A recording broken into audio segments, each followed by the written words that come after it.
Are women really paid less than men for the same work?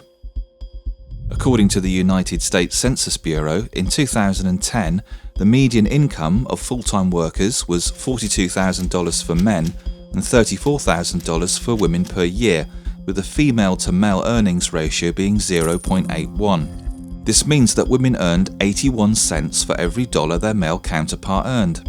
So what's happening? Are women really being paid less than men for the same work? Here are the facts. In 2012, young women earned 93 cents for every dollar their male counterpart earned at the beginning of their career. In other words, young people tend to start their careers with, more or less, similar levels of earnings, regardless of their gender. But this changes over time, resulting in women being paid less on average. So what's causing this? First, we need to take a look at the college majors of choice and potential career paths for both men and women. On average, men usually tend to go towards STEM careers, while women go with pink-collar and educational career paths. For example, one of the most male-dominated college majors is petroleum engineering, while one of the most female-dominated majors is social work.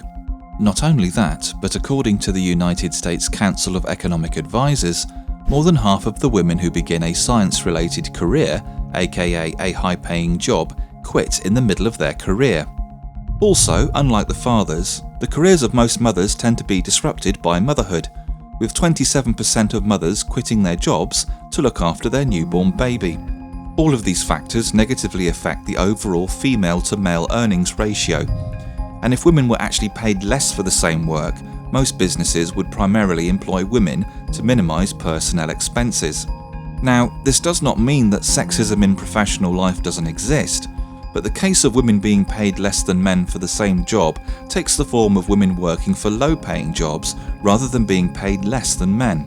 In other words, female CEOs are paid the same as male CEOs, but there is one female CEO for every 8 male CEOs in the top US companies. Whether gender discrimination is a significant factor is still unclear, but the case of women being paid less for the same job is simply not as it seems.